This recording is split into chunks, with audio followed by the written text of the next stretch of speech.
Hi all. As you probably are much aware, I'm a enthusiastic supporter of Sky News because I just love the way they are unbiased. They express their opinions with authority, and they seem to have a grip on what's actually happening in their world.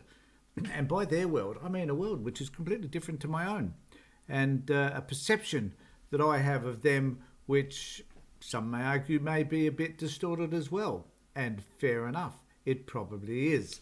But I do get upset when I hear them talking absolute bullshit. And I guess that means that I'm probably upset with them a fair bit of the time, because from their talking heads, particularly their opinion people, I'll excuse some of their news analysts and others, and those people that present the news. They seem to have their act relatively together. But certainly their opinion people are selling the notion that whatever it is that the right does is wrong, is right, and whatever the left does is wrong. And but recently they've come out after Biden's speech and are supporting the MAGA movement in their response to what Biden had to say about the MAGA movement itself, Donald Trump, and the divisive nature of his sort of politics. Now, in my view, it is hard to justify an argument which suggests that Donald Trump and the MAGA movement are not divisive.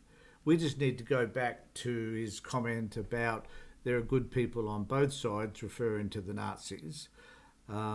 His comments generally about those people whom he doesn't like and the names that he tends to call them, dating back to times when he was working on The Apprentice, to many of the comments that he's made about Hillary Clinton, the lock her up stuff, the Benghazi inquiry, pardon me, and many other issues that he has had, and his attack on anybody that takes a different view to himself.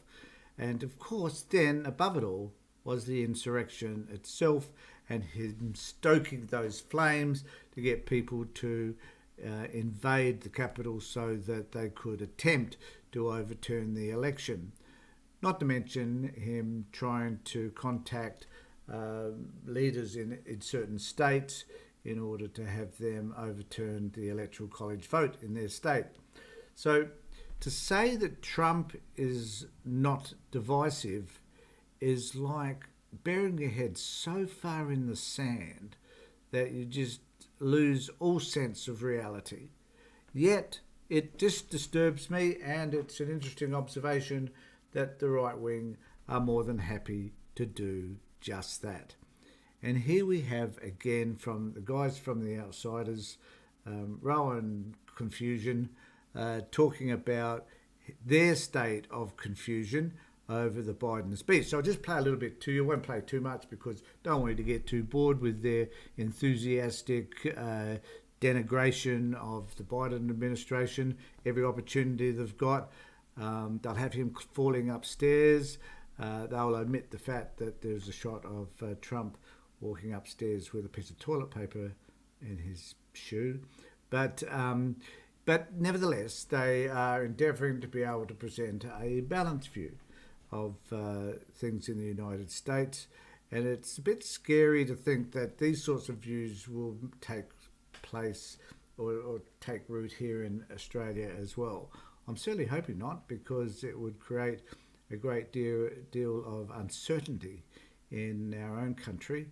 And at the moment, we seem to be relatively stable. So hoping they don't do that. But let's hear what Rowan has to say, and we'll go from there. Let's get straight down to business. Joe Biden and the Democrats think they are on a real winner with this whole thing where they declare, in the manner of Joseph Stalin, that anyone to their right is a fascist. I just love the way that they had to bring in a fascist named Stalin. Now, Trump's probably as close to Stalin as anybody that we could imagine. Yet they are equating Stalinism with what Joe Biden said in his speech. It is laughable. But I tell you what, after watching the president's bizarre speech in Pennsylvania Friday, I think old Joe better look in the mirror. I mean, how can someone give a speech all lit up in red and black, flanked by U.S. Marines, where they look like the bad guy in a Netflix mashup of House of Cards and Now, who really at the end of the day cares about, the way he decked out, or the way they decked out for appearance's sake?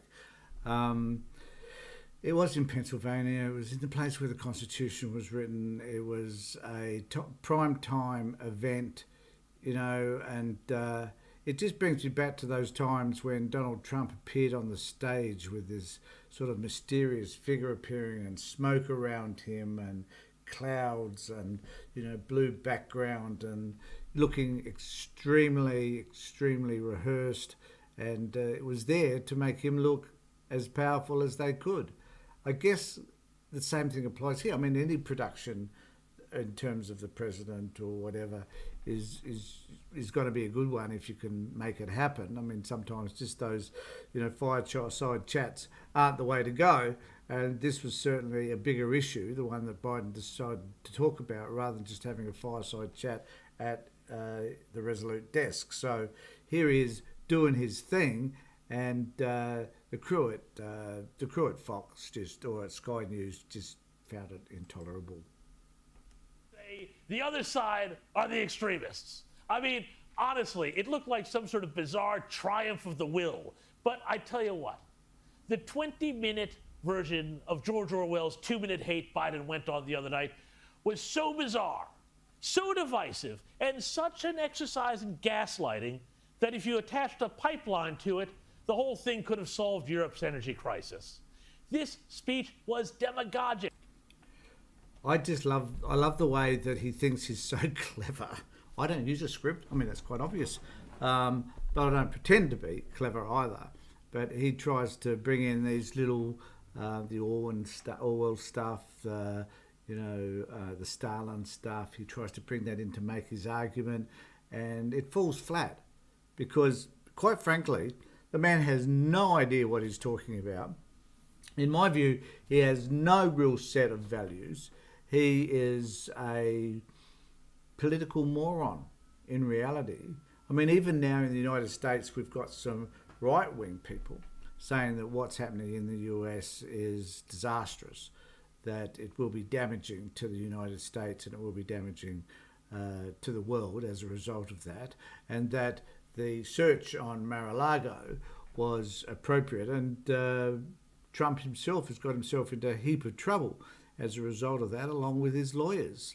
So whichever way you shape it, this is an argument that this guy here and the others on Sky News will all lose, because at the end of the day, as strange as it is in the United States, as crazy as their system is, it will weed out the crap and it will work out what is the right thing to do. It just seems to be the way the Americans seem to be able to do it. At the end of the day, they are able to figure it all out, no matter how many people might oppose some of the more popular views that sit in their politics. So let's see what happens, and let's hope that, and I hope that Biden's speech, which I did watch, will resonate with the majority of the Americans, as I'm sure that it would. And I just need to point out the fact too that it is important to understand that Biden was just referring to the MAGA crowd, not the 70 million people that voted for Trump. And he certainly wasn't referring to the 80 plus million that voted for him. But he wasn't referring to all of them. He was referring to the extreme right of the political spectrum in the US and the impact that that will have, with people like Lindsey Graham coming out and saying that, there'll be riots in the streets if they go ahead and they prosecute Trump for the files that he kept in Mar-a-Lago. So, and there might be, but the important thing here is that we must look to those people that are encouraging that and tell them that violence is wrong.